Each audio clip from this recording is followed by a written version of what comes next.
On est Ah, en direct. excusez-moi. Là, on est en direct, là, c'est bon? Ouais, ouais, ouais. On est en direct. Bien. Comme d'habitude, il y a Comme d'habitude, on va attendre 5 minutes. 5 Nous, minutes.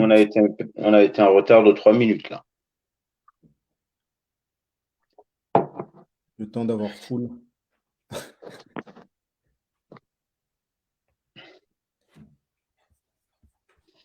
Tu me donneras le go.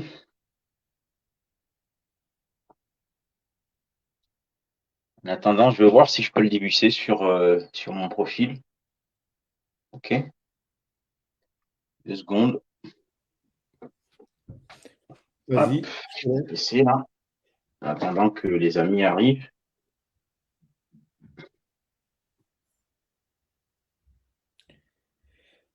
Alors, ceux qui arrivent, on attend 5 minutes. Le temps d'avoir quelques personnes qui veulent discuter avec nous.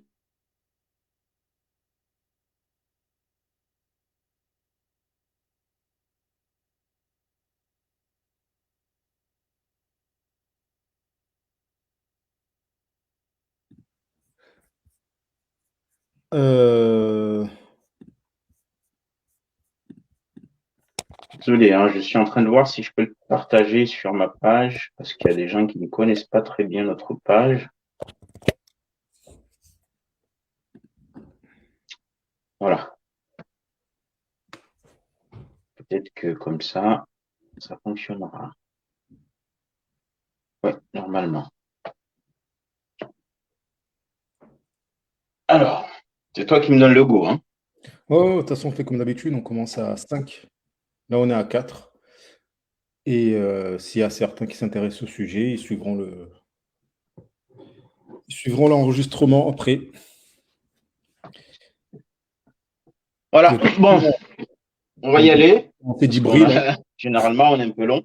Alors, bonjour chers amis, bonjour, je suis heureux de vous retrouver. Nous sommes heureux de vous retrouver après 2 mois d'absence, je pense. On a fait plus de 2 mois ou 3 mois, 4 mois. parce que, comme vous savez, comme vous tous, nous avons tous nos vies privées et nos préoccupations privées. Donc, et puis on vous a dit qu'on était en train d'écrire, et c'est la vérité, parce que je viens de vous annoncer que mon livre, mon prochain essai va sortir le 29 juillet aux éditions Comédite.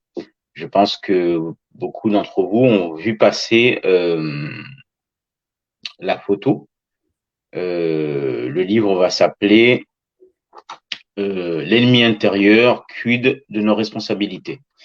Malik est sur un autre projet. Il vous dira lui-même le moment venu. Entendu. Alors, moi, je m'appelle Mladjaw Abdelalim, pour ceux qui ne me connaissent pas. Je suis politiste, je détiens un Master 2 de sciences politiques avec spécialité théorie politique. Je suis aussi écrivain, j'ai publié 2 romans et je suis en train, comme je vous ai dit, de faire paraître mon deuxième essai. Abdul Malik, je le laisse se présenter lui-même et après, je rentre dans le sujet. Alors, pour ceux qui viennent de nous rejoindre, moi c'est Abdul Malik Ahmad, je suis sociologue. J'ai fait une thèse de sociologie soutenue il y a 4 ans maintenant. Et je suis en même temps chercheur au CNRS, ici en France, depuis quelques mois. Et d'ailleurs, l'arrêt un peu des directs coïncide avec le début de mon contrat ici. Donc voilà. Donc on a aussi des contrats professionnels. Voilà. Bon, bienvenue à tous, bienvenue à toutes. On a intitulé le sujet aujourd'hui quoi ça, mort en mer et, quels sont les véritables responsables de ces morts entre Anjouan et Mayotte. Et je disais à mon ami qu'on pourrait aussi extrapoler le sujet parce que c'est une continuité. Quels sont les véritables responsables des morts comoriens entre Maroc et l'Espagne dans la Méditerranée? Parce que quand on regarde bien, et en tout cas, c'est comme ça que moi je le vois, c'est les mêmes raisons qui poussent les uns et les autres à partir et prendre des risques pour partir à Mayotte ou ailleurs. Euh, donc, quels sont les véritables responsables de ces morts? Mais avant de rentrer dans les réponses qu'on a préparées, je pense qu'il est nécessaire de faire un retour historique sur les rapports entre les Comores et Mayotte, et que les Comoriens m'épargnent. Et quand je dis les Comores et Mayotte, c'est pour que ceux qui ne sont pas comoriens comprennent de quoi on parle. Hein. Ça ne veut pas dire que je suis en train de dire que Mayotte n'est pas comorienne. Mais c'est pour qu'on soit un peu plus clair avec les autres qui ne sont pas comoriens, qui vont regarder ce direct. Parce que nous espérons que d'autres nationalités nous regardent, parce que, mine de rien, les sujets qui nous concernent ici les concernent eux aussi, parce que les réalités africaines sont quasiment les mêmes.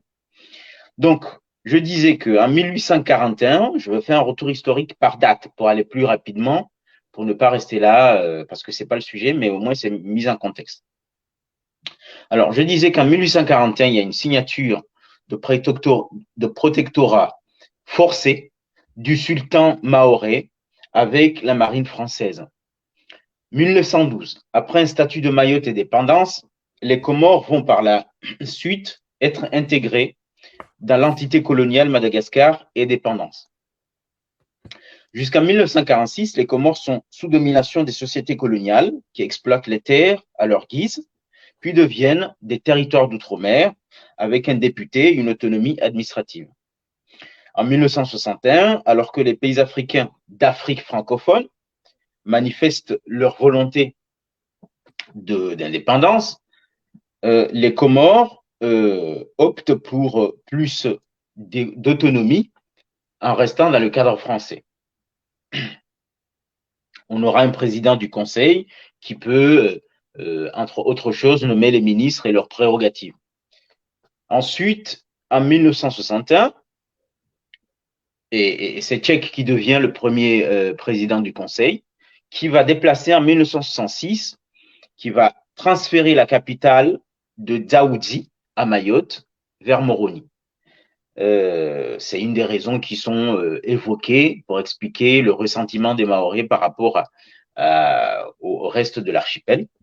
Et en 1972, les Nations Unies inscrivent les Comores dans leur liste des territoires devant accéder à l'autodétermination.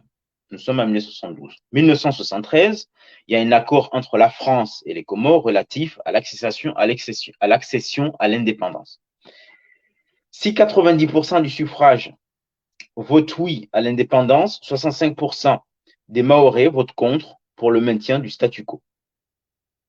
Au référendum de 1974, c'est ça, 1974, hein? Oui, voilà.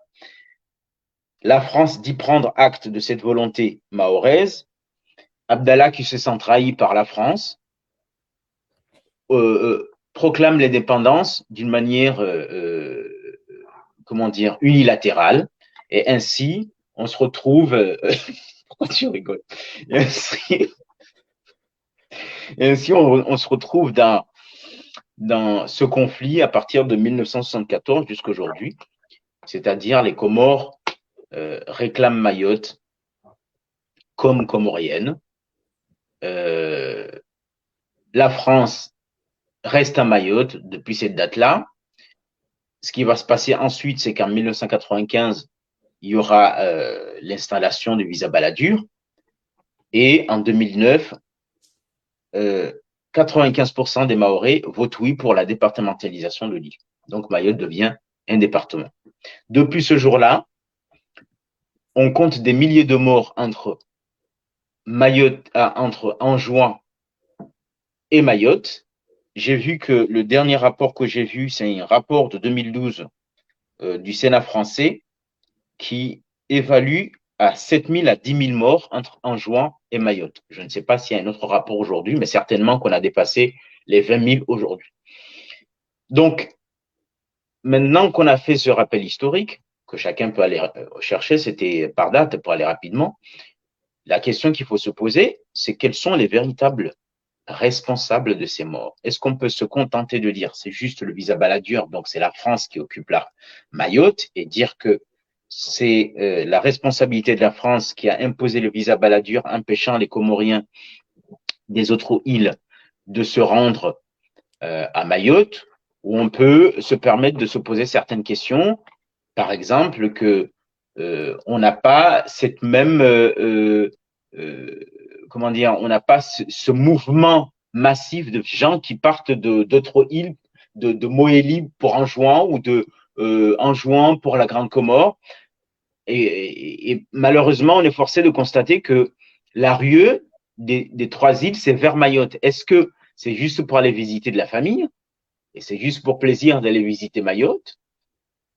Et auquel cas, on va dire que c'est la responsabilité du visa Baldur ou se poser la question sur les responsabilités des uns et des autres dans ce drame qu'on vit dans notre pays. Voilà. Donc, moi, je veux revenir, mais je vais laisser Abdul Malik commencer sur cette question. Qu'est-ce qu'il en pense? Et moi, j'interviendrai par la suite. Je te laisse la parole, mon cher. Oui, alors, l'intervention, moi, que je compte faire là, c'est un peu dans la lignée de ce que tu dis, c'est-à-dire que les gens qui réfléchissent sur cette question mahoraise ont l'habitude de dire que Mayotte est occupée par le colon. C'est le colon qui a occupé notre terre, ce qui n'est pas faux. On ne le contredit pas du tout. On s'aligne avec le droit international. Mais en attendant que le droit international soit respecté, on a des dirigeants. On est censé être un pays souverain. On est un État souverain. On a un président, on a des présidents, on a des ministres. On est censé avoir une administration. Depuis plus de 40 ans, cette administration ne fait rien pour améliorer le quotidien de chaque Comorien. Et donc, qu'est-ce qui se passe? C'est que face à tout ce désarroi, il y a un fatalisme qui s'est installé dans la tête de chaque Comorien. Euh, Avant de commencer à parler des causes qui poussent les gens à partir, parce que j'ai vu Yulam réagir tout à l'heure en disant qu'il faudrait emmener des spécialistes, je pense que c'est bien d'avoir des juristes, c'est bien d'avoir d'autres personnes qui ont étudié la question à proprement parler, mais il y a d'autres personnes comme nous qui connaissons cette société, qui sommes des sociologues, qui sommes des politistes, et qui pouvons réagir sur la base de ce que nous savons de cette société. Nous savons qu'il y a un fatalisme ambiant qui fait qu'au lieu de faire comme les Sri Lankais, de descendre dans la rue pour aller contester et demander des droits. Les Sri Lankais, ce ne sont pas des Européens, puisque certains croient qu'on est des fanatiques des Européens. Les Sri Lankais, ce sont des anciens colonisés qui ont des dirigeants corrompus, qui ne font rien pour améliorer leur quotidien et qui ont décidé de prendre leur avenir collectif en main. Il ne s'agit pas d'un seul individu, c'est collectivement. Et donc, face à ce désarroi qui s'est installé dans notre pays, qu'est-ce qui arrive? C'est qu'on a toujours tendance à dire c'est Dieu qui donne.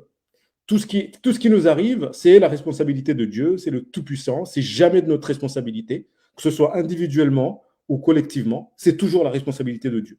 Il n'y a pas d'hôpital, les familles s'endettent pour pouvoir manger, pour pouvoir se soigner. On est obligé d'aller en Tanzanie, on est obligé d'aller à Madagascar, à l'île Maurice. Tout ça, ce n'est pas la faute à nos dirigeants, c'est la faute à Dieu. Les voisins mauriciens ont de quoi pouvoir s'éduquer, de pouvoir se nourrir. Ce n'est pas de leur responsabilité, c'est la faute à Dieu, c'est la responsabilité de Dieu. On sait très bien que tout ça, ça ne tient pas debout. Quand on voit que certains se prennent en main, prennent leur destin en main et essaient de bouger les choses. Ça, c'est la première chose que je voulais dire, c'est qu'il y a un fatalisme qui est insupportable, qui existe dans ce pays, et il faudrait déjà commencer à l'interroger. Parce que derrière ce fatalisme et cette déresponsabilisation individuelle et collective, on trouve quelque part l'une des causes des migrations à Mayotte et dans la Méditerranée, puisqu'on va parler tout à l'heure. L'une des motivations qui pousse les gens à quitter les Comores, c'est que les Comores sont des îles qui ne font rêver personne. Ça, c'est incontestable. Un jeune qui a 14 ans aujourd'hui aux Comores trouve que ce pays ne le fait pas rêver. C'est un pays, c'est une sorte de mouroir à ciel ouvert. Il n'a pas d'horizon. Il n'a pas de formation professionnelle à 14 ans quand il quitte l'école. Il ne peut pas trouver de travail s'il cherche un travail. Ce pays ne le fait pas rêver. Ce qui constitue son rêve, c'est l'Europe, c'est la France et Mayotte, puisque c'est l'Europe d'à côté. Et donc, comme le pays ne fait pas rêver, toute cette jeunesse, voire même des moins jeunes, sont prêts à prendre un kwassa-kwassa sous une mer agitée, perdre leur vie pour pouvoir se rendre à Mayotte. Et qui est-ce qui est responsable de cette absence de rêve? C'est pas la divinité, c'est nos dirigeants. Ce sont eux qui ont fait depuis plus de 40 ans, donc je ne suis pas en train de viser les dirigeants actuels, je vise l'ensemble des dirigeants des îles Comores depuis plus de 47 ans, euh, hormis la parenthèse Ali Soali, où les gens travaillaient, mais en dehors de cette parenthèse où les gens travaillaient, les dirigeants ont méthodiquement organisé une mafia à la tête des États, où ils ont géré l'État comme un patrimoine personnel avec leur famille. Et donc, les jeunes ne peuvent plus rêver dans ce pays-là. Donc, il n'y a pas de rêve. Et donc, ils sont prêts à partir, à risquer leur vie, même lorsqu'ils sont diplômés. C'est ça qui est triste. On a des jeunes qui ont des bacs plus 5, qui sont prêts à mourir au lieu de rester au pays, participer à la construction de ce pays. Certains, avec un regard moralisateur, vont dire « Oui, mais c'est pas bien. Comment ça se fait ?» C'est trop facile de parler comme ça. Parce qu'on a tous nos rêves, on a tous nos ambitions. Quand dans notre pays, on peut rester là pendant des années avec un bac plus 5 sans trouver un travail, qui es-tu pour dire que c'est pas bien de partir à Mayotte ou de partir en Europe? La motivation secondaire qui préside au départ des Comoriens au risque de leur vie, c'est qu'on part pour aller chercher une société où on va respecter notre liberté en tant qu'individu. D'ailleurs, on me l'a dit, oh, tu peux réagir là-dessus. Une société qui va respecter notre individualité, qui va accepter qu'on a une liberté individuelle. On part à l'étranger pour aller chercher une société qui va considérer que nous n'avons pas à être soumis aux ordres du village, aux ordres de la famille, aux ordres de la communauté. On va chercher une société qui va accepter notre singularité en tant qu'être humain. Et nous, dans notre société, on nous refuse notre singularité. On veut tous qu'on ressemble à un notable ou en tout cas à la personne qui constitue la figure de la réussite dans cette société-là. Et donc, il y a des jeunes aujourd'hui qui sont éduqués ou pas, qui cherchent à s'affirmer individuellement et qui trouvent qu'aux Comores, on les asphyxie. Voilà, donc je te laisse la parole d'ailleurs pour revenir après sur les autres causes parce que tu voulais réagir là-dessus. Non, en fait, d'abord, il faut que on précise que, en tout cas, moi, personnellement, je m'aligne sur le fait que Mayotte est comorienne. Et cela a été confirmé par les Nations Unies, qui, en 1975, dans une résolution qui est la 3885, dit que condamner toute autre forme de référendum ou consultation qui pourrait être organisée ultérieurement en territoire comorien par la France. C'est-à-dire, cela condamne le référendum de 2009 qui vient rendre Mayotte comme un département. Dans l'historique que je viens de démontrer ici, à chaque fois quand on parle que les Comores rentrent dans l'ensemble Madagascar et dépendance, on parle toujours d'un ensemble, d'un archipel qui fait un ensemble commun. Donc, les gens qui viendront nous dire que Mayotte n'a jamais été avec l'ensemble comorien ou non, ça c'est farfelu. D'autant plus qu'on ne retrouve pas un autre territoire dans l'océan Indien qui partage d'une manière forte, comme les 4 îles, la langue, la religion, les coutumes, les us et les coutumes, les traditions, les mentalités, quelque part, et l'histoire et même l'organisation précoloniale. Donc, on ne trouve pas aux alentours, dans l'océan Indien, des voisins qui partagent les mêmes liens comme les 4 îles. Donc, venir essayer de nous dire que Mayotte c'est autre chose, Anjouan c'est autre chose, c'est farfelu. Et sur ce cas-là, on ne peut qu'être d'accord pour dire que Mayotte est bien comorienne. Et ce n'est pas parce qu'il y a un océan qui sépare les îles qu'on peut se permettre de dire que Anjouan peut hisser un drapeau, ou Mayotte peut aller devenir français, ou la Grande Comore peut être ceci, ou Moélie peut être ceci. Il y a beaucoup de pays qui sont constitués en archipel, à commencer par le Japon, à commencer par l'Indonésie, si je ne m'abuse. L'Indonésie, c'est aussi un archipel. Et donc, c'est pas parce que on est un ensemble archipelaire, je ne sais pas si ça se dit, qu'on va se permettre d'enlever une île comme ci, par-ci, par-là. Donc, il faut qu'on soit d'accord. Sur cette question, Mayotte est bel et bien comorienne. Maintenant, comment faire pour que Mayotte revienne un jour dans l'ensemble du pays, ça, c'est une autre question. Maintenant qu'on a dit ça, moi, je pense que c'est vouloir se fourvoyer que de penser que les milliers de morts entre Anjouan et Mayotte sont seulement causés par le visa Balladur. Parce que c'est considéré que s'il n'y avait pas le visa Balladur, il y aurait les mêmes mouvements de masse entre les 3 autres îles vers Mayotte, ce que je ne crois pas. Je pense que les gens qui vont à Mayotte, certes, certains ont de la famille là-bas, mais je parierais, je mettrais ma main à couper que sur 100% des gens qui vont à Mayotte, peut-être que 5% ou 10% ont de la famille directe à Mayotte. Les gens qui partent à Mayotte, et c'est là où on va me dire, mais qu'est-ce que t'en sais, appelle des spécialistes. Ben, je prends le risque de le dire. Je pense que les gens qui… Oui. Abdul, justement, en parlant de spécialistes, c'est que moi, je suis spécialiste des migrations. Je sais très bien que dans les causes des migrations des êtres humains, il y a les causes principales et il y a les causes secondaires. Aller voir quelqu'un dans un territoire fait partie des causes secondaires. Mais quand tu es prêt à risquer ta vie, tu sais que tu peux mourir. Ce n'est Aller pas voir. pour aller voir un membre de ta famille. Et oui, tu peux la Voilà. journée. Donc, il faut à un moment donné arrêter de se mentir. On ne prend pas des pirogues pour aller rendre visite à la famille. Je ne crois pas. Sauf si c'est ton enfant, et c'est très rare. Bon, c'est vrai qu'aujourd'hui, avec les expulsions des parents qu'on attrape dans les rues, ça entraîne le fait qu'il y a des enfants qui sont abandonnés sans adultes, sans parents et qui sont livrés à eux-mêmes, ce qui provoque aussi une certaine délinquance qui est aussi de la responsabilité de la France qui s'amuse à prendre des parents, à les renvoyer sur les autres îles et garder les enfants désœuvrés dans les rues de Mayotte. Eh ben, il faut pas s'étonner que par la suite, on ait des délinquants dans les rues de Mayotte. Maintenant qu'on a dit ça, les gens qui partent à Mayotte partent parce qu'ils espèrent une vie meilleure, parce qu'il n'y a pas de perspective sur les autres îles, hein, sur l'Union des Comores. Il y a un manque de perspective, le chômage est exponentiel, les jeunes n'ont pas de perspective. La dernière fois, j'avais entendu quelqu'un qui disait il faudrait qu'on recrée le rêve comorien. Et moi, je lui ai dit, mais justement, le rêve comorien existe. Sauf que ce rêve comorien, c'est un rêve imposé. C'est-à-dire, on peut prendre 2 exemples de rêves. Le rêve dont on parle la majeure partie dans le monde, qui est populaire, c'est le rêve américain.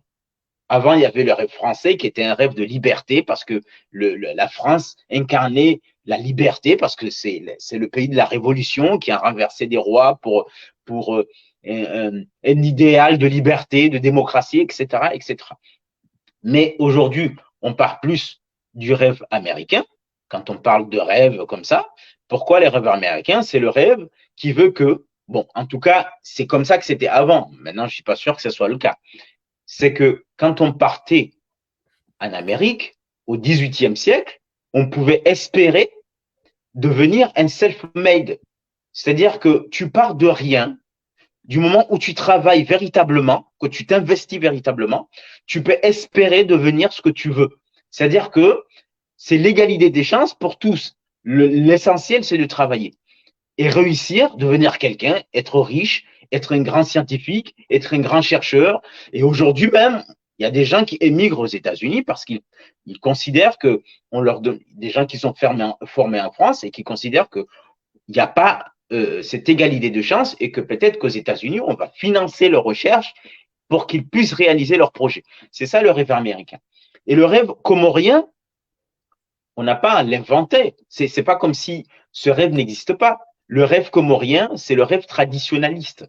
C'est le rêve qu'on veut imposer aux jeunes. C'est-à-dire le rêve comorien, c'est de travailler comme un chien en France ou ailleurs, cumuler dans des mitsangos, des cotisations, pour que tu puisses en un week-end ou en un mois ou en 2 semaines aller dilapider 50 000 euros minimum pour devenir un grand notable.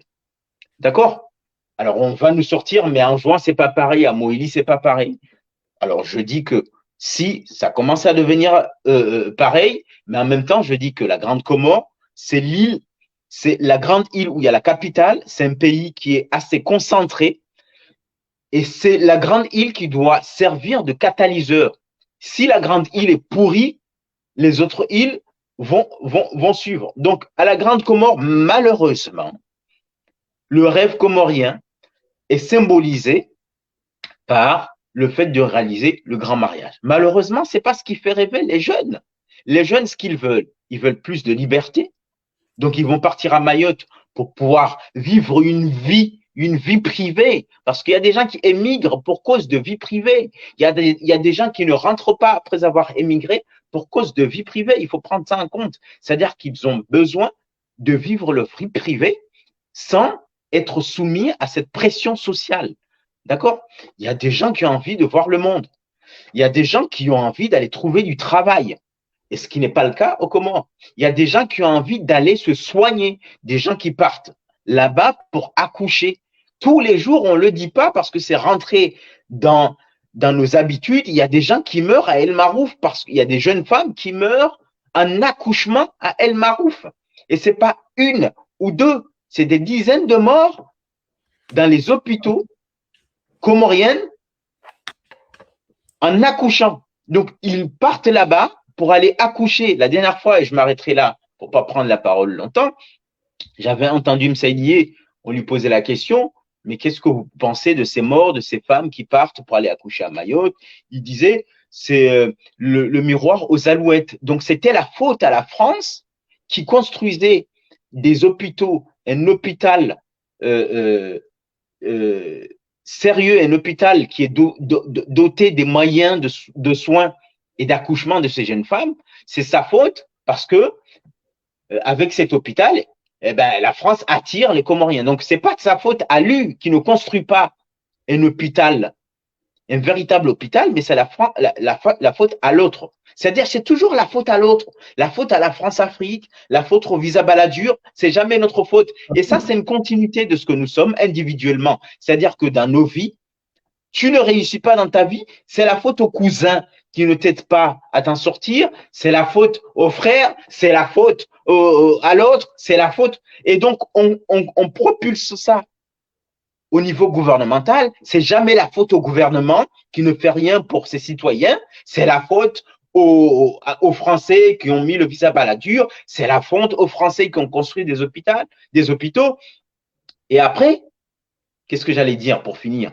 Et ensuite, comme c'est la faute aux autres, on ne travaille pas, on a érigé la mendicité internationale comme politique. Je me rappelle que Mamadou vendait sa capacité d'avoir des aides comme bilan. Je me rappelle, quand il voulait se présenter au présidentiel, on nous vendait ça comme, comme bilan de Mamadou parce qu'il était capable d'aller quémander des aides. Donc, c'est une mentalité collective, une mentalité individuelle qui devient collective, qui va jusqu'à l'État, et ainsi de suite. On préfère toujours dire c'est la faute aux autres, c'est-à-dire la faute au visa Balladur. Nous, en tant que collectif, nous, en tant que gouvernement, nous, en tant que dirigeants, nous n'y sommes pour rien. Justement, voilà, et je m'arrête là. Justement, par rapport à ça, moi, ce que je voulais dire, je vais mettre les pieds dans le plat. Toi et moi, on aurait pu faire ces directs il y a quelques années. On ne les a pas fait il y a quelques années. On a perdu la même année 2 sœurs. Il faut qu'on mette les pieds dans le plat. On ne fait pas partie de la bourgeoisie, des quelques personnes qui ont un peu d'argent, qui peuvent se permettre de voyager à l'île Maurice pour aller accoucher ou faire accoucher leurs enfants. Nous, nos familles accouchent à El Marouf. En 2020, l'année du confinement, on a 2 cousines à quelques délais d'intervalle qui sont mortes en voulant accoucher à El Marouf. Ma cousine en première, elle est passée. Je suis un peu ému en parlant de ça parce que c'est politique. Ce ne sont pas des morts qui sont arrivés au hasard. C'est politique. Ma cousine est morte parce que politiquement, la situation a été organisée pour que ces morts arrivent.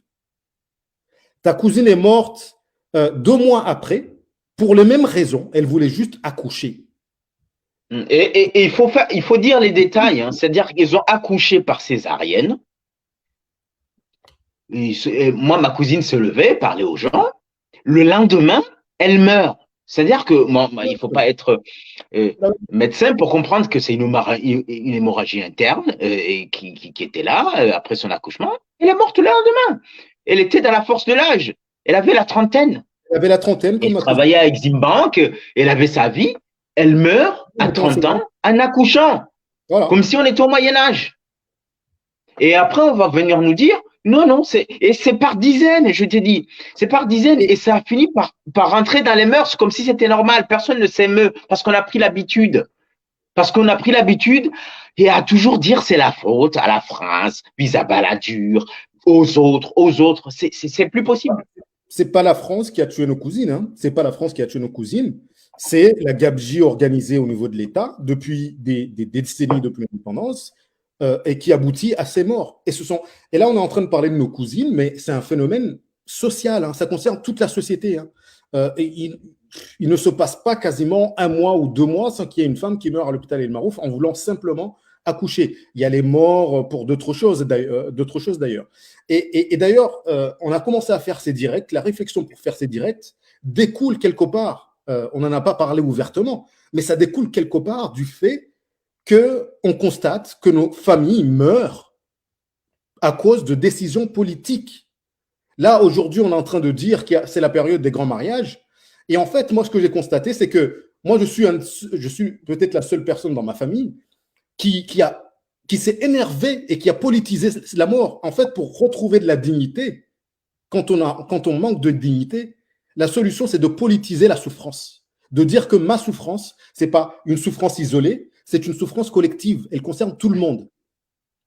Et donc, c'est ce qui permet aux gens de trouver leur dignité. Mais on est tellement habitué à prendre des coups durs de la vie qu'on oublie de voir que notre souffrance, elle n'est pas isolée, elle concerne tout le monde. Et ce n'est pas la peine de tomber dans le fatalisme. Et c'est cette même souffrance qui fait qu'aujourd'hui, vous avez des jeunes, des moins jeunes, qui sont prêts à mourir pour pouvoir aller accoucher dans un hôpital digne de ce nom à Mayotte. Et ça permettrait, en tout cas jusqu'à récemment, ça permettait aux enfants de devenir français, ce qui permet une protection sociale, d'avoir un peu d'argent, etc. Et donc, ces directs-là sont liés au fait qu'on a été touché dans notre chair, même si on est à l'étranger, parce qu'il y a certains qui disent, vous êtes là-bas, vous parlez, vous blablatez. Ils ne se rendent pas compte que ce qu'on est en train de dire là est directement lié à ce que nous subissons là-bas. Quand on a quelqu'un de notre famille qui meurt à l'hôpital El Marouf, on le vit ici dans notre chair. Et en fait, nous, on va s'énerver parce qu'on va politiser nos souffrances, mais les gens là-bas, ils ne comprennent pas quand on s'énerve. Les gens de notre famille, quand on s'énerve, ils ne comprennent pas trop. Ils se disent, mais Parce que c'est le fatalisme. Et après, on te considère comme un être fragilisé. C'est-à-dire que tu es devenu occidental, tu es fragilisé, tu pleures parce que tu as appris que ta cousine est morte, qu'il y a quelque chose qui se passe.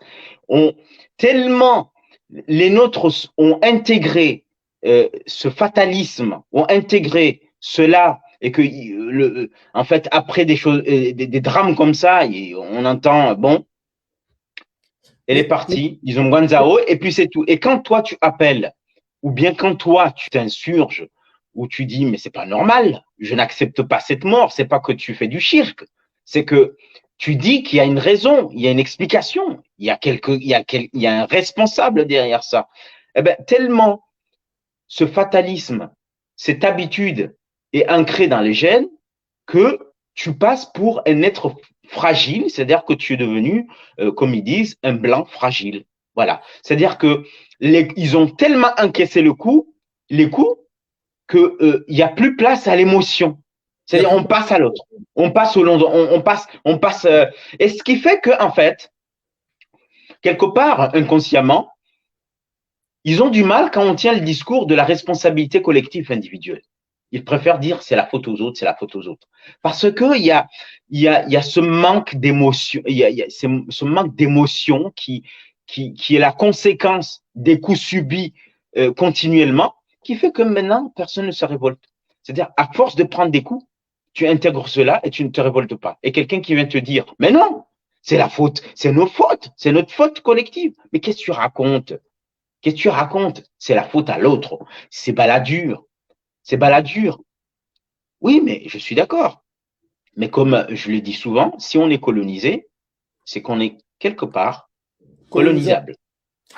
Et c'est horrible à dire, mais en fait, justement, pour justement généraliser à partir de ce qu'on a subi, tout à l'heure, tu parlais des rêves. Construisons le rêve comorien. Mais en fait, le rêve comorien, il existe. Surtout le rêve grand comorien, il existe. Euh, euh, Ma famille a été heurtée que je m'insurge face à la mort de la cousine qui est décédée à l'hôpital El Marouf. Euh, Elle n'a pas souligné, elle ne m'a pas mis beaucoup de pression face au fait qu'elle a été hospitalisée, mais il suffit qu'il y ait un mariage, un hada, un grand mariage. Cette même famille va s'insurger collectivement si je ne donne pas de l'argent pour le Joro, pour la maison, pour. Donc en fait, il y a une inversion des priorités humaines en termes de dignité humaine. On a une cousine qui décède, la famille ne s'insurge pas, mais la famille va s'insurger contre le je viens qui refuse de donner de l'argent pour un grand mariage. Donc il y a un c'est ce qui problème. explique, C'est pas que et dans nos c'est ce qui familles. explique que c'est pour ça qu'on ne sera jamais le Sri Lanka. Parce que les Sri Lankais, leur priorité, c'est quoi? C'est le loyer, c'est manger, c'est éduquer les enfants, c'est vivre correctement, c'est ne pas manquer d'eau, peut-être partir en vacances parce qu'on travaille beaucoup, hein, pas comme certains. Et donc, quand ces priorités-là, on n'est plus capable de les assumer, eh ben, on descend dans la rue. Mais chez nous, les véritables priorités sont ailleurs. Et tant que ces priorités-là, ce peuple sera encore capable de le réaliser, c'est-à-dire la tradition. Et on va le répéter. J'ai vu un type qui a écrit un statut dernièrement qui dit que oui, nos intellectuels qui sont à l'extérieur ne font que taper sur la tradition, veulent nous transformer, veulent qu'on ait les mêmes priorités que Singapour, soi-disant que parce que tu avais dit que Singapour a un bon PIB. Donc lui il dit, est-ce qu'on a le droit de ne pas avoir les mêmes priorités que Singapour, ne pas vouloir avoir un bon PIB? En deux termes, est-ce qu'on a le droit de vouloir dormir dans des maisons en paille, dormir par terre parce qu'on ne veut pas être comme les autres? Bon, la preuve est que vous n'avez pas le droit puisque vous mourrez tous pour une grande partie en Méditerranée et pour aller à Mayotte, c'est parce que vous ne vous contentez pas de ces maisons en paille. Vous ne vous contentez pas des poches vides. Vous voulez qu'il y ait un PIB qui crée des emplois, comme Singapour. Donc, moi, je veux bien que des gens qui viennent, moi, je les appelle les africanistes, qui aiment bien dire, au nom de la lutte contre l'Occident, on ne veut pas ressembler à l'Occident. Nous, on veut pas être dans la croissance. Nous, on veut pas être dans ce que vous projetez. En deux termes, on veut rester dans la tradition. Mais la tradition, malheureusement, la tradition ne produit pas, malheureusement, des richesses, ne produit pas d'emplois. Je suis désolé, ne produit pas de modernité. C'est d'ailleurs antinomique. Voilà, tu comprends ce que je veux dire? Donc, moi, ce que je veux dire, c'est que on va encore taper sur ces traditions. Parce que c'est ça la priorité de ce peuple. Et tant que la tradition est encore réalisable, c'est-à-dire que tant que le riz est disponible pour qu'on fasse les djeléos, tant que le riz est disponible pour qu'on fasse les muzahiri chauds, d'accord, je n'empêche pas les gens de se marier. Je parle de tradition. On peut se marier sans ces traditions-là. Hein. Je parle d'autre chose. Hein. Tant que le riz sera disponible pour réaliser toutes ces traditions, on ne sera pas le Sri Lanka. Parce que nos priorités ne sont pas les mêmes priorités que les Sri Lankais. Et ça ne veut pas dire que les Sri Lankais ne se marient pas.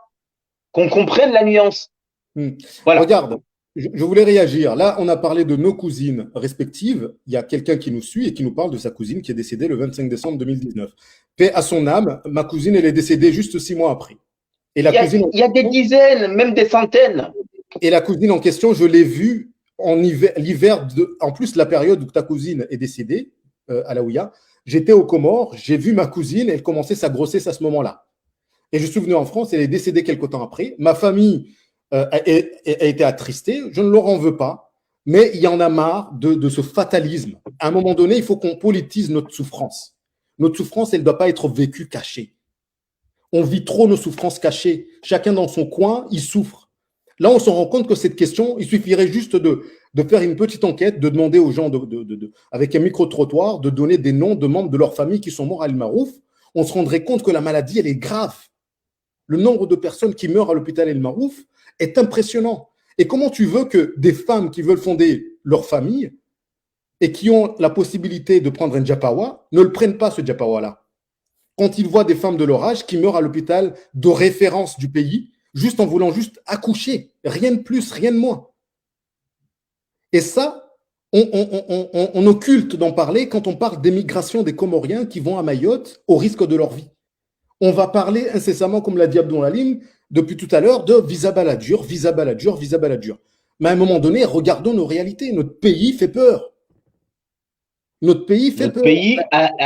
notre pays veut imposer un rêve à sa jeunesse qui, malheureusement, pour une grande partie, est un peu lâche, qui ne résiste pas, hein, mais qui n'est pas véritablement son rêve. Son rêve, c'est autre chose. Son rêve, c'est voir le monde. Son rêve, c'est voyager. Son rêve, c'est réussir. Son rêve, avoir un boulot. Son rêve, c'est avoir un revenu pour pouvoir partir en vacances. Son rêve, c'est ça, son rêve.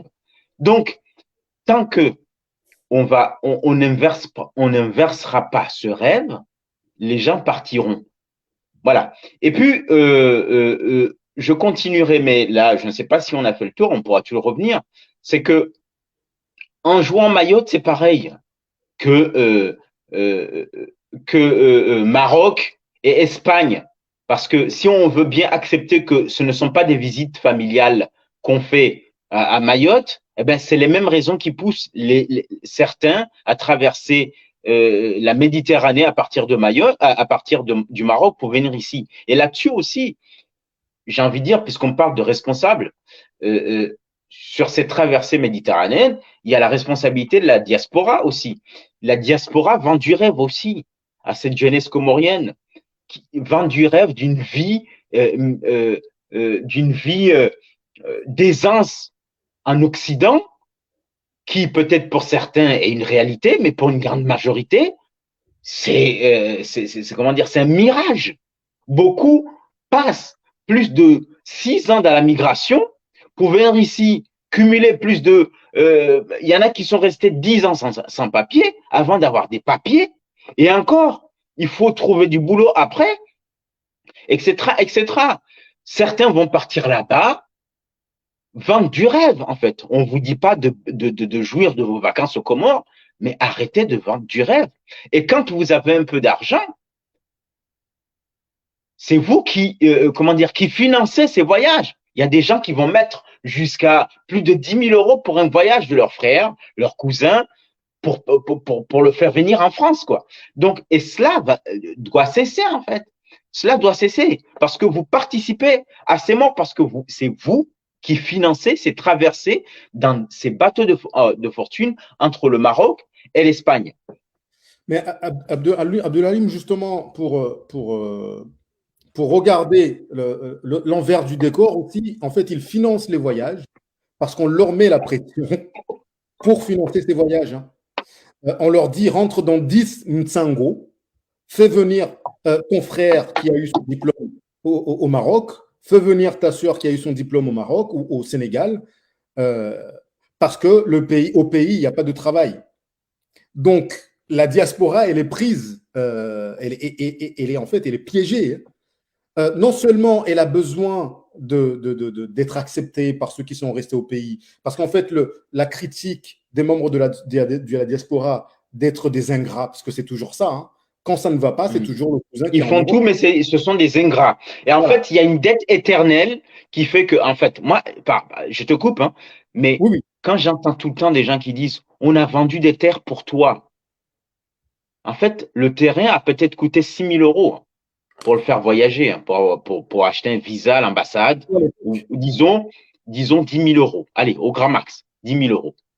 Tu as pu voyager, on t'a payé le billet et tout. Eh bien, tu es endetté à vie. Les cousins, les frères, les sœurs, les tontons, il y en a même qui n'ont même pas participé à ce voyage, mais ils sont tes créanciers en fait. On a vendu, donc tu es endetté à vie. tu dois t'occuper des gens là-bas à vie parce que, soi-disant, on a vendu un jour un terrain pour te faire voyager. Et moi, j'ai envie de dire, ben, peut-être que je pourrais rembourser le terrain. Et puis, est-ce que la dette sera finie? Mais non, c'est une dette infinie. C'est une dette infinie. Et on revient à ce que tu disais quand on te met la pression pour faire venir le frère. C'est ce que je disais au départ, c'est tu es responsable. C'est la faute aux autres. Donc, si tu n'as pas réussi ta vie, donc c'est à l'autre de financer ton voyage pour que tu réussisses ta vie. C'est pas toi. C'est pas à toi de t'en sortir. C'est toujours à l'autre. C'est un collectivisme vicieux. Voilà. C'est un collectivisme vicieux. Je reprends le fil. Donc, ce que je disais, c'est que du coup, qu'est-ce qui se passe? Comme on va accuser le membre de la diaspora de ne pas être assez. Il peut avoir financé les études du cousin ou de la sœur ou du frère hein, pendant des années, et ça peut lui coûter des milliers d'euros d'ailleurs. Hein. Mais à partir du moment qu'il refuse de financer le départ en France, ce membre de la diaspora qui est à Marseille, ou à Paris, ou qui est je ne sais où, en Bretagne ou à Ajaccio, il va être taxé d'égoïste parce qu'il ne paie pas le passage vers la Turquie, de la Turquie vers Marseille ou vers l'Italie avant d'arriver en France. Parce qu'il dit que j'ai déjà financé les études, cette personne doit retourner au pays et on lui explique que non, le pays n'a pas d'avenir.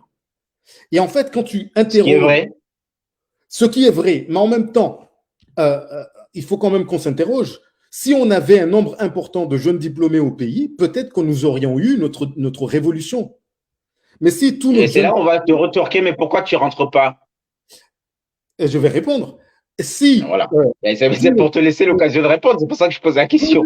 Si tous nos jeunes diplômés ils partent en Europe parce que c'est un Europe qui a de la vie, qui a du travail, quitte à ne jamais utiliser le diplôme qu'ils ont eu, parce que c'est ça qui arrive réellement, ils ont des bacs plus 5 financés par ceux qui sont ici, et ils ne rentrent pas au pays, ils viennent en Europe et ils vont rester dans des appartements cachés, ils ne sortent pas, jusqu'au jour où ils font un mariage qui va leur coûter la peau des fesses, il faut le dire, ça va leur coûter 10 000 euros, un mariage à la salle, maintenant ça coûte hyper cher, hein. Et c'est là qu'ils vont pouvoir enfin respirer au bout de 5, 10 ans, voire plus pour certains. Et moi, ce que je dis, c'est que on va tous finir par venir tous en France, ou à Mayotte, ou à La Réunion, où on regarde tous nos responsabilités et on se dit que si politiquement au pays ça ne va pas, la jeunesse éduquée ne veut pas rentrer, si la jeunesse éduquée ne veut pas aller travailler au pays, c'est parce que nous, les citoyens, on ne bouscule pas véritablement, parce que ce n'est peut-être pas nos priorités, mais il faudrait commencer, si ce sont nos priorités, à bousculer les dirigeants de l'État pour au moins donner un travail à ceux qui ont un diplôme, sans devoir courber les chines, sans devoir lécher les bottes de qui que ce soit, juste le diplôme, les compétences, le mérite. Mais malheureusement, collectivement, ça ne fait pas partie de nos priorités pour l'instant. On n'est pas le Sri Lanka. On parlait du Sri Lanka tout à l'heure, on n'est pas le Sri Lanka. Et ça pose problème en fait. Et pour continuer, moi, ce que je voulais dire là, sur les causes qui poussent les Comoriens à partir, il y a la cause, pour moi, l'une des causes centrales, c'est le fait de pouvoir participer dans la société de consommation. Et c'est lié au grand mariage. Hein. Il y a des gens qui ont fait leur grand mariage et qui veulent quand même partir. Comment ça se fait? On pourrait se dire qu'ils ont déjà réussi au pays. Non, parce qu'en fait, il faut que la grande maison qui a été construite pour le grand mariage ait la grosse télé, l'écran plat. Il faut que lorsqu'ils auront l'écran plat, il faut que le canapé du grand mariage… Voilà. Lorsque le canapé du grand mariage est en train de s'abîmer, il faut qu'il y ait un nouveau canapé. Et donc, du coup, ça pose des questions. Ils finissent par se dire, ici, il n'y a pas de travail, j'arrive pas à trouver de travail, il faut que j'arrive moi-même à me payer le canapé de mon salon. Et ils commencent à envisager sérieusement de partir pour des questions de consommation, pour entrer dans la société de consommation. Oui, mais en fait, c'est un cercle vicieux. Parce qu'en fait, c'est pas avec le rêve traditionnaliste que tu vas pouvoir t'acheter tout ça. Parce qu'en fait, tu dilapides. C'est-à-dire, en fait, c'est schizophrénique. C'est-à-dire que vous voulez la grande télé, vous voulez le grand 4x4, vous voulez machin, vous voulez tout ça. C'est-à-dire consommer, être dans une société consumériste. Mais l'argent qui devrait acheter tout ça est dilapidé, n'est pas investi, n'est pas capitalisé puisque cet argent est consommé dans la fête. Dans la fête, moi, je pense qu'avec 60 000 euros de grand mariage, il y a moyen d'avoir le 4x4, il y a moyen d'avoir un bon salon, il y a moyen d'avoir un bon frigo. En fait, c'est assez schizophrénique, en fait. C'est ce que je disais. C'est-à-dire que c'est une société qui se veut traditionnaliste, mais qui veut être la poubelle de la production moderniste de l'Occident. C'est-à-dire, on ne veut pas se moderniser. Et ça, d'ailleurs, ça fait partie, c'est vraiment le sujet de mon livre. C'est-à-dire que l'Afrique, parce que c'est quasiment africain, l'Afrique se veut traditionnaliste. La dernière fois, quand je me faisais vacciner à mon boulot, avant d'aller voir l'infirmière, il y avait un Sénégalais qui était à côté, et moi, je parlais avec lui. Et on avait abordé le sujet de ces continents qui est assez traditionnel. Il dit, mais c'est vrai, mais tu as raison. Et il me dit, mais c'est ce qui nous reste, en fait. Mais non, vous avez décidé que c'est ce qui vous reste. C'est-à-dire que il fait le constat, il dit, mais c'est vrai, en fait, je suis d'accord avec toi. C'est pas possible. On peut pas s'en sortir comme ça avec ce collectivisme ambiant, ce traditionnalisme. Mais il dit, mais après tout, c'est ce qui nous reste. C'est ce qui fait que nous. Mais j'ai dit, mais c'est assez fataliste. Non, c'est pas ce qui nous reste. Et je lui disais, en fait, c'est pour revenir à ce que je disais, c'est que c'est tout le phénomène est africain. L'Afrique est un continent traditionnaliste. Et là, et moi, dans mon livre, c'est ce que j'explique, que Samuel Huntington se pose la question de savoir est-ce qu'il y a une civilisation africaine après avoir exposé les différentes civilisations sur le choc des civilisations. Donc, pour diverses raisons, il dit qu'il n'est pas certain qu'on puisse dire qu'il y a une civilisation africaine. Et moi, je lui réponds qu'il y a bien une civilisation africaine. Cette civilisation est traditionnaliste. C'est tout. Et Anta Diop le dit aussi quelque part dans ses livres, c'est une civilisation traditionnaliste. Mais cette civilisation traditionnaliste malheureusement, est devenue une consumériste. C'est-à-dire qu'on consomme comme pas possible. Envoie-moi tel parfum. J'ai envie d'avoir le grand 4x4 pour me la péter. J'ai envie d'avoir la grosse télé. J'ai envie que la maison brille pour que les voisins voient que j'ai la grande maison. Mais en même temps, on refuse de se moderniser pour produire nous-mêmes cette modernité. Donc, on est devenu la poubelle de la modernité occidentale qui nous envoie ces produits. Et nous, on consomme comme des cons en dansant, traditionnellement.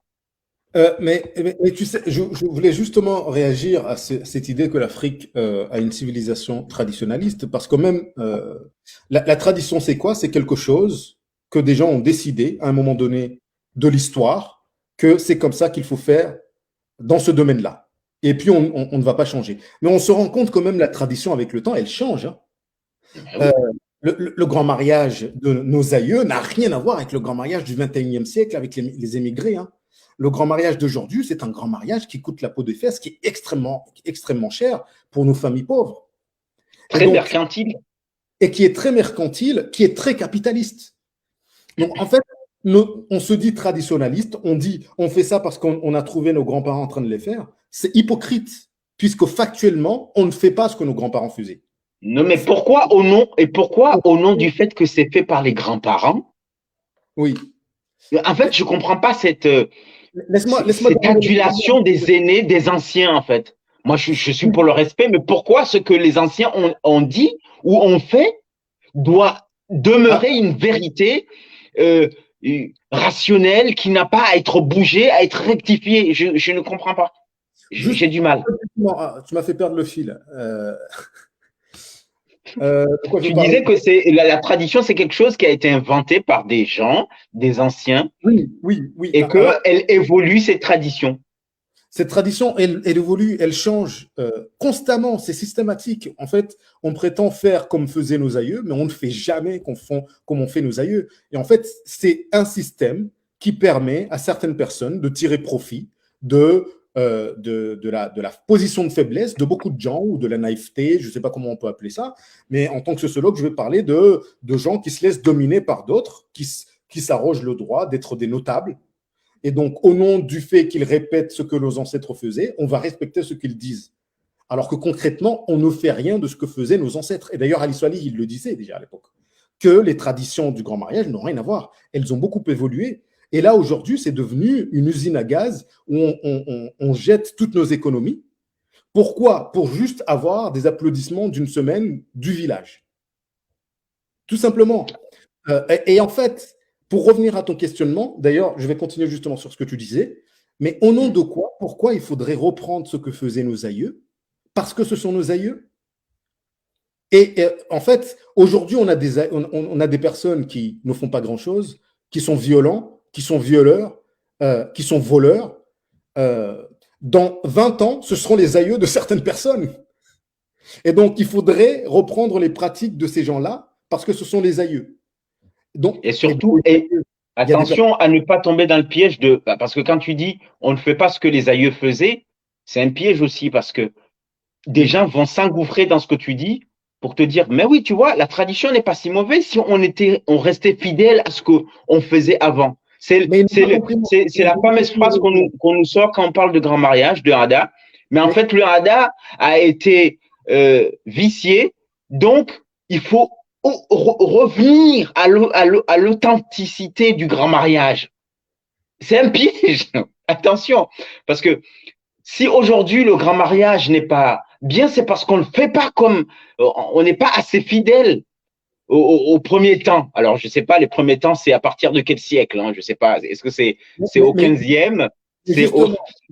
La personne qui me répondrait, oui, les traditions ont évolué avec le temps et elles ne ressemblent pas aux traditions des époques précédentes.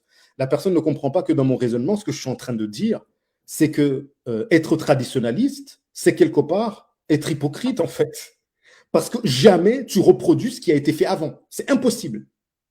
Parce qu'on oublie, parce qu'on s'adapte, parce que les générations qui t'ont précédé ont déjà adapté les traditions. Et donc finalement, les traditions, ce sont des gens qui décident de façon arbitraire que c'est comme ça. Et puis, l'un des éléments centraux des traditions, c'est qu'on ne peut pas discuter. Le grand notable a dit, on va à droite. Donc, si tu commences à dire, oh, mais pourquoi à droite? On va descendre dans un puits, on va mourir. Non, non, non, non, on va tous à droite parce qu'il a dit, on va à droite. Et donc, en fait, c'est ça, par définition, la tradition, c'est que c'est une rationalité qui est arbitraire. On ne peut pas discuter. Or, nous, ce que nous prenons pour notre pays, c'est qu'il faudrait, surtout Ngazidja, parce qu'en jouant, pour moi, en jouant, ils ont fait leur révolution. À la fin du 19e siècle, la population des grandes villes d'Anjouan se sont rebellées contre les sultans et les envahisseurs étrangers, les colons, les impérialistes. Nous, on ne s'est pas beaucoup rebellés. On a été colonisés. On n'aime pas la rébellion, on n'aime pas les gens rebelles. Et en jouant aujourd'hui… On gêne, on gêne, on fait honte, les rebelles. Voilà, en jouant, c'est une société individualiste où leurs traditions n'ont pas la même pression que chez nous. Chez nous, on considère qu'il faut ressembler au sultan. Et d'ailleurs, faut-il le rappeler, les vêtements, le djouba, d'où ça vient, les gens ne savent pas. C'était les sultans. Là, je ne suis pas en train de parler de Ala Halele, je parle d'histoire, là, d'une science. Le djouba vient d'où? Ce sont des sultans qui se sont dit arabo-musulmans, qui ont colonisé, certains d'entre eux n'étaient même pas arabo-musulmans, mais ils ont commencé à se dire arabo-musulmans, et certains de ces sultans descendants d'arabes ont colonisé nos îles. C'est la première colonisation de nos îles, parce qu'il y a eu une colonisation avant la colonisation française, c'est la colonisation arabo-musulmane. Nos ancêtres, ils ne parlaient pas arabe, ils ne lisaient pas le Coran. Nos ancêtres étaient des animistes. Et aujourd'hui, on nous dit que nos ancêtres étaient tous des musulmans. Non, nos ancêtres n'étaient pas musulmans. Ils ont été colonisés et on les a arabisés, islamisés. C'est ça l'histoire de notre pays. Et le pire, c'est qu'en voulant faire le grand mariage, tu veux ressembler à ce sultan qui t'a esclavagisé encore. C'est-à-dire que tu veux ressembler à ton maître quelque part. En mettant le turban, voilà, c'est inconscient. Mais c'est une quasi-pathologie collective. Parce qu'en fait, il faut porter les vêtements. Et en fait, si ces vêtements, on les portait juste pour le folklore, parce que ça fait partie de notre histoire, pourquoi pas? Mais toute la pression qui fait que des mères vont menacer de se faire du mal, ou des pères vont menacer de se faire du mal parce que tu ne les aides pas à faire le grand mariage, là, il y a un problème, il y a une pathologie là. C'est-à-dire que derrière ces vêtements qui consistent à s'habiller comme un omanais, un sultan omanais ou un sultan du Yémen, avec le gros couteau au milieu là, Il y a une pathologie, il y a un problème, parce qu'en fait, ces sultans omanais, ils étaient esclavagistes. Aux Comores, il y avait l'esclavage. Il va falloir le répéter, je ne sais pas combien d'années. Nous qui vivons dans les montagnes, nos ancêtres étaient des Wamatsaha et des esclaves. Il va falloir le dire combien de fois. Et c'est dans nos coins, là, reculés, que nous sommes le plus obsédés par le grand mariage. On est Oui, très... parce que c'est l'esclave qui veut ressembler à son maître. Voilà. Voilà.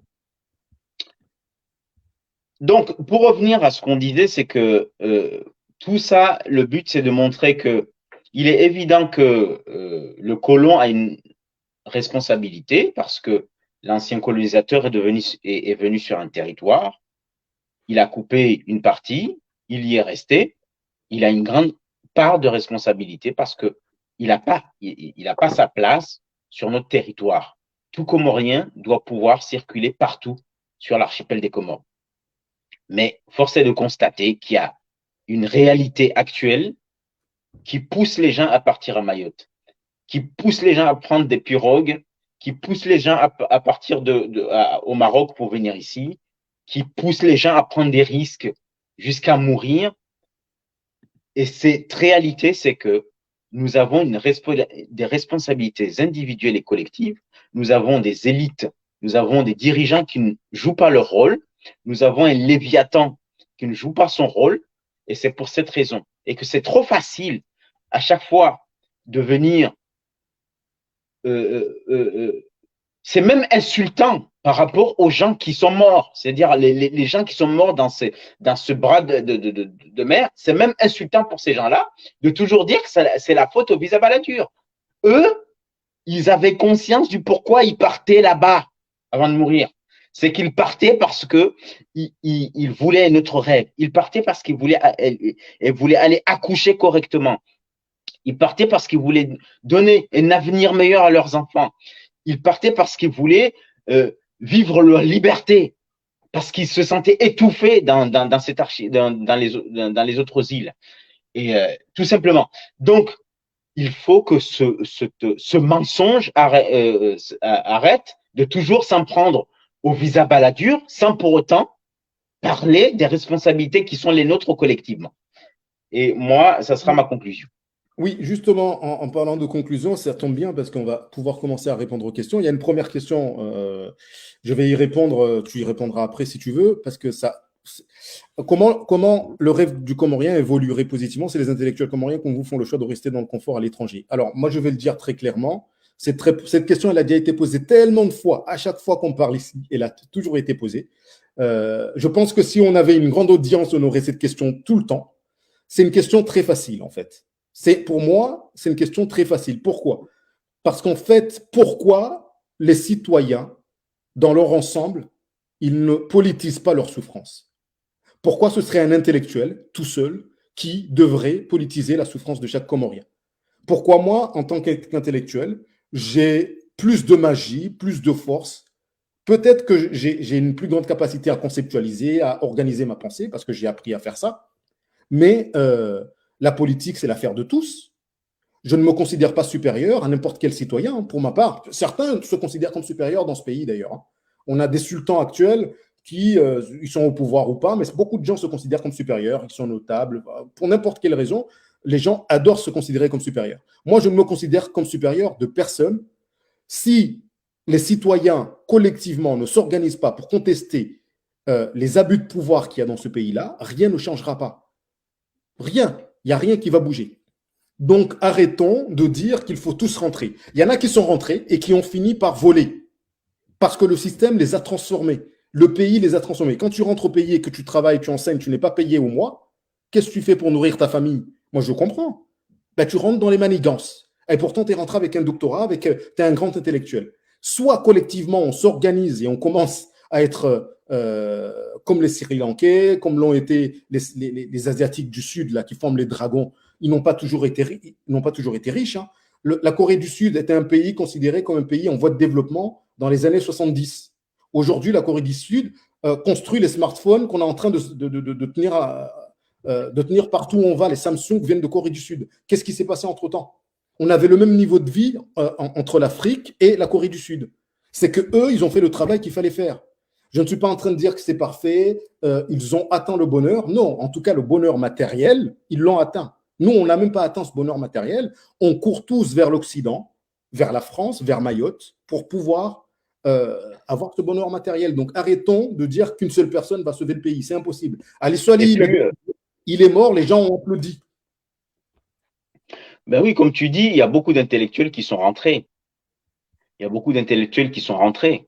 Et ce n'est pas Mladjao, Abdelalim ou Abdul Malik euh, qui vont. Déjà, je pense que le peuple n'est pas prêt à écouter notre discours, en fait. Parce que le peuple est, est orienté vers d'autres priorités. C'est-à-dire qu'il y a qu'à regarder, en fait. C'est pas pour nous vanter, mais je pense qu'en termes d'émissions avec un peu de contenu travaillé sur la toile comorienne, on peut se prévaloir de faire partie de ceux qui essaient de pondre un peu plus de contenu, un peu plus de sérieux, de réflexion. Il faut regarder, je ne sais pas, on est à combien en direct là, en ce moment. 9. Ben On a voilà, atteint 9 personnes. voilà. Donc, Mais on serait rentré, il y a on 9 aurait personnes. peut-être 9 personnes qui écouteraient notre discours. Donc, croire que si moi je rentre, ou Abdul Malik va rentrer et que ça va changer les choses, il y a certains qui sont déjà rentrés. Et comme tu dis, le système a fini par les broyer parce qu'il faut bien qu'ils vivent. Et puis, le peuple ne veut pas écouter ce discours. Le peuple veut écouter d'autres discours. Et je pense que la toile est le reflet de ce qu'est ce peuple-là. Vous voyez ce que je veux dire? Donc, nous dire, et puis, moi j'ai envie de dire qu'individuellement, me dire de me sacrifier au nom pour le collectif, moi je veux bien, mais ce collectif m'a offert quoi? Ce collectif. Ok, moi j'ai fait l'école privée jusqu'à un terminal. Je suis Pareil. venu ici, l'État, le Léviathan ne m'a rien offert. Le symbole du collectif ne m'a rien offert. Ça ne veut pas dire que moi, je ne pense pas. Moi, là, si on nous dit, oui, mais pense d'abord à offrir, ben, déjà, on est en train d'offrir ce qu'on a appris dans nos études à travers ces directs-là. Personne ne nous paye.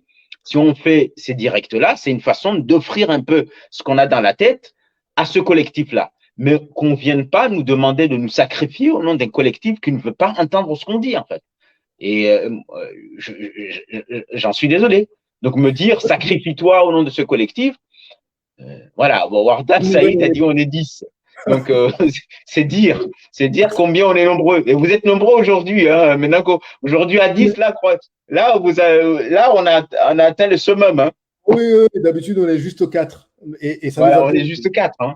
Ça nous va bien. Donc, Et en fait, le truc, justement, si on rentrait aux Comores, si je rentrais aux Comores avec le discours que je tiens, je deviendrais fou. Hein.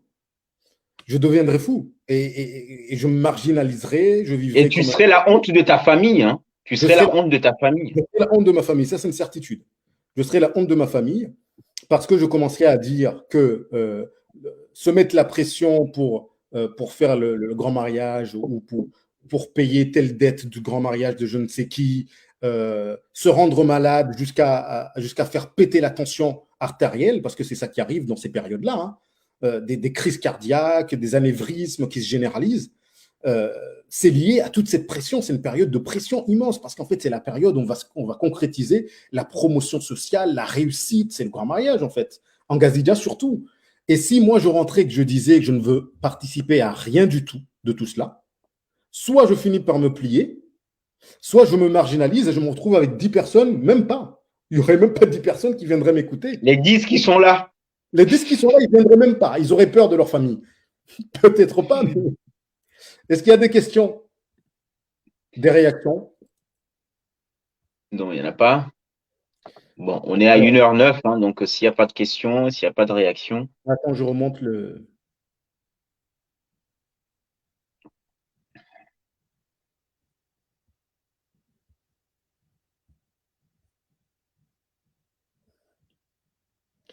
Bon, ça c'est sur le grand mariage. Oui, alors cette remarque, je la supporte pas. Avant, c'était juste l'aîné de la famille qui faisait le hada aujourd'hui. C'est comme si on disait, bon, si on peut reformuler, si on peut réformer, revenir au, alors c'est ce que je disais tout à l'heure, revenir aux racines du grand mariage. Parce que si ça se passe pas bien aujourd'hui, c'est parce qu'on n'est pas authentique, on n'est pas fidèle à ce qui se faisait à l'époque de nos anciens. Alors on ne sait pas c'est quels anciens, de quel siècle, de quel, voilà. Non, n'existe moi, pas. cette C'est histoire, jamais ce qui s'est passé. de Hada, que ça soit l'aîné. Alors, déjà, ça, c'est injuste, cette histoire. Parce que déjà, dire que c'est l'aîné qui doit faire le Hada, mais pourquoi les autres ne devraient pas le faire? Si maintenant tout le monde fait, pourquoi ça serait l'aîné? En quoi l'aîné doit bénéficier de plus de choses que les autres? Parce qu'il est né avant les autres. C'est encore renforcer cette psychologie des aînés, des vieux, des grands aînés. Ça n'a rien de rationnel. Donc, euh, Et puis, le RADA, en tant qu'institution, c'est un virus. Voilà. C'est un cancer qui prend tout le monde en otage et il faut s'en libérer. pour parler des aînés, l'aîné n'est aîné que par le fruit du hasard, hein. Il n'a pas choisi Voilà. d'être aîné. Donc, au Voilà. nom de quoi quelqu'un Le problème, c'est doit que, et avoir c'est ce que je détaille, dire, pour, pour, pour ceux qui veulent acheter le livre, j'aborde ce sujet de l'aîné dans les familles, les aînés ruraux, les aînés de bourgeois, de la capitale, ça dépend. Donc, il y a des droits d'aînesse, mais il y a des devoirs d'aînesse. Il y a certains qui ont que des devoirs, mais qui n'ont pas de droits. Hein. Alors, c'est un grand sujet, cette histoire d'aîné.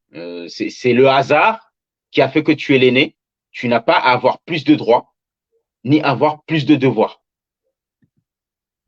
mais oui, mais c'est juste de l'arbitraire, hein, la question du droit d'aînesse. Là, et d'ailleurs, c'est ce droit d'aînesse qui nous tue jusqu'à maintenant, parce que le grand mariage, les aînés, les notables, ces gens-là, ils croient qu'ils ont un doctorat d'astronomie, ils connaissent l'avenir, ils connaissent le passé, ils savent lire à l'intérieur des cœurs parce qu'ils ont juste fait leur grand mariage et qu'ils font partie de la classe des aînés. Non, non.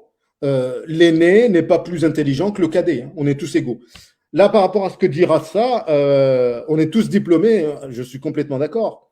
Si on décidait même de rentrer là, avec nos diplômes, nos familles considéreraient que c'est un échec parce on va rentrer travailler au pays. Ça fait partie des problématiques, hein. C'est-à-dire qu'on a tous intégré l'idée que ce pays est un pays qui est mort.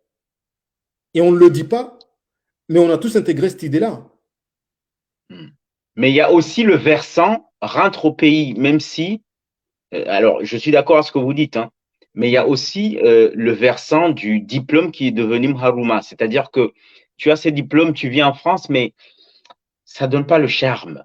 Le charme, c'est quand tu vas dans les majlis et que quand tu es introduit dans la place, on met le titre derrière. Là, tes parents, ta famille sent qu'ils ont un fils parce qu'il est rentré.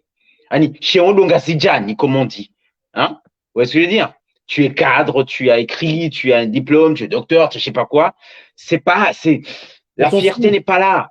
Voilà. Tu publies des bouquins, on s'en fout. Tu publies des bouquins, Abdullah Lim, on s'en fout de tes bouquins. On s'en fout parce que tes bouquins ne sont pas cités dans la place publique là où Voilà. ils doivent être cités. Hein? Tu es docteur, mais on l'entend pas. Ta mère n'attend pas le fameux docteur au Bangui quand il y a les majlis. Donc, Exactement. ce qui fait que les diplômes ne sont plus comment dire, des obligations de réflexion, quelque part, ne te donnent pas la responsabilité de réfléchir, mais ça t'octroie un deuxième haruma. Voilà. Pour ta famille, C'est-à-dire même que c'est adatisé aujourd'hui. pour ta famille, et c'est même pas pour toi-même. Et justement, pour réagir sur le diplôme, là où il y a un problème, c'est que le diplôme, ça ne te permet même pas d'être écouté quand tu parles. Quand il y a un grand notable, un gars qui est dit comme un grand notable, tu vois, avec la phrase un grand notable, il se présente devant quelqu'un pour parler de problèmes d'adduction d'eau, quelqu'un qui a un doctorat en hydrologie. Prenons juste cet exemple. Et que le grand notable dit qu'on ne va pas faire les choses telles qu'il l'envisage lui, je te jure que la personne qui a le doctorat en hydrologie va devoir revoir ce qu'il proposait. Parce que son doctorat est moins écouté. Et ça, on le vit tous dans nos familles, hein. on se rend compte que nos paroles ne valent pas autant que la parole des gens qui sont considérés autant comme les aînés, comme les grands notables, comme les gens les plus sensés, parce qu'ils sont traditionalistes. Et En nous, fait, en fait, en fait, ça me permet de dire un truc. En fait, tellement on est société traditionnaliste qu'on t'envoie à l'école, tu vas étudier. Pour nous qui faisons les sciences humaines, c'est difficile de faire des sciences humaines sans vivre avec ces sciences humaines. C'est-à-dire que on t'apprend à comprendre la vie, les êtres humains, les systèmes, et quand tu vis ce que tu as appris, on te dit, mais non, en fait, on t'a envoyé là-bas pour avoir des diplômes. et Mais ne tais-toi. vis pas ce que tu as appris.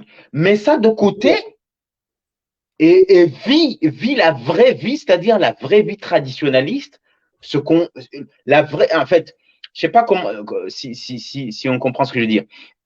C'est-à-dire que, en fait, ne vis pas en tant qu'intellectuel. Tu es intellectuel à la fac ou au boulot. Mais Mais dans tais-toi. la vie de tous les jours, vie traditionnaliste. Et dans la famille, tais-toi. Quand ton tonton parle, ton oncle parle, le tonton qui a fait le grand mariage et qui n'a d'autre mérite que d'avoir fait son grand mariage et d'avoir endetté la famille, quand le tonton parle, tu te tais et tu écoutes. C'est ça qu'on Voilà. t'explique. Donc toi, tu es venu. Ton mérite, c'est d'avoir étudié, souffert pendant des années, fait des jobs d'étudiant pendant des étés, avoir eu du mal à joindre les deux bouts, galérer pour soutenir la famille. En plus, non seulement on souffrait en étudiant, mais en plus on aidait la famille quand on est en Europe, pour ceux qui sont en Europe, parce que ceux qui sont en Afrique, là, qui étudient, ils vivent un peu comme des pachas. Hein. On leur paye le loyer, on leur paye leurs Non, mais études. ça, c'est la vraie vie étudiante. Hein. La vraie vie estudiantine, il faut aller en Afrique. Hein. Eux, ils Absolument, vivent le rêve d'étudiants. Hein. Eux, absolument. Moi, franchement, c'est ce que j'aurais préféré, hein, moi je te le dis. Hein. Parce qu'ici, ils ont vécu leur jeunesse. Hein. C'est pas comme nous. Hein. nous, on a passé notre jeunesse à étudier et travailler.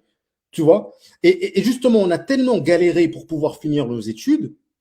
Et quand on donne un avis en tant que quelqu'un qui a fait des études de sociologie, donc on a une vision que notre famille n'a pas, parce qu'ils n'ont pas pu lire ce qu'on a lu, voir ce qu'on a vu, on ne nous écoute pas, parce qu'on n'est pas, Mzungu. Mzungu. on est des wazungu. On est des Perdu. wazungu. Perdu. On ne nous Tu es écoute pas. perdu. On est perdu, absolument. Et en fait, on va écouter le grand-oncle notable de la famille qui va dire Abdul Malik, maintenant, faut qu'on marie ta sœur. Parce que c'est comme ça. Et si moi je commençais à dire, mais non, ma sœur, elle est déjà mariée, oui, mais il faut qu'on fasse le grand mariage. Si je commence à contester ce que le grand-oncle dit, on va me considérer comme étant un fou, un mzungu, un marginal. Et ça pose Ben, problème. Salama, on répond à la question de Salama. Là, on a fait 1h17, il faudra qu'on arrête. Salama Oui, demande, c'est quoi alors le responsable des morts en mer? Je pense on a assez répondu à cette question durant 1h17. Salama, tu peux reprendre le début, on a parlé des responsables. Et justement, pour finir là-dessus, sur la question de rentre au pays pour aller sortir le pays de l'ornière, enfin pour aller le sauver, cette question-là, elle ne se pose pas parce que déjà, on ne nous écoute pas, il suffit de voir combien de personnes viennent nous écouter là. Imagine, on rentre au pays, c'est fini, quoi. Donc, non. Attention parce que l'autre là va reprendre et dit ah eux, ils veulent qu'en rentrant au pays ils deviennent des prophètes que tout le monde les écoute. Hein, ils veulent le Ah tapis oui, rouge, c'est pour ça qu'ils rentrent pas. Hein, mais oui, mais je suis habitué déjà à tout ça. Ça fait un moment que je oui, oui, débat. oui, mais, Donc je connais mais- déjà toujours les répliques. Je les connais par cœur. Hein. Bon bref, je je crois qu'on va arrêter là. On va dire bonne soirée à nos amis qui ont bien voulu nous suivre. il y On a une annoncera le réaction. prochain sujet prochainement et j'espère qu'on aura un bon invité surprise pour le prochain débat. Voilà. Attends, attends, Abdoul, il y a une réaction sur ce qu'on est en train de dire. Les jeunes n'ont pas le droit de proposer, de donner des idées. Sa seule utilité, c'est de financer les projets de famille. Et s'il a le malheur de donner un avis, une direction à prendre, forcément, il est impoli. Je pense que là-dessus, on est d'accord. Hein. Et les jeunes ou les personnes un peu instruites, les nouvelles générations, ne demandent pas à être des dictateurs. Hein. C'est les aînés qui sont des dictateurs. On On demande. demande que quand quelqu'un pose une proposition, qu'il raisonne, donne des arguments. Pourquoi on fait ça? Pourquoi on doit faire ça? Convainc, mais ne fait. C'est-à-dire, moi, si tu n'arrives pas à me convaincre rationnellement, ben non. Ben non. C'est ce qu'on demande, en fait. On ne dit pas écoutez-nous parce qu'on a fait des études. Non. Écoute, bon, on va s'arrêter là, je pense. Bon, merci les amis de nous avoir écoutés. La prochaine fois, comme a dit Rafsa, on atteindra les 15 personnes. De toute façon, on ne cherche pas la popularité. Si on a 10 personnes qui nous écoutent, ça nous va. Ah, ciao, bonsoir, comme diraient les guignols. À la prochaine, à la rentrée, on se retrouve à la rentrée.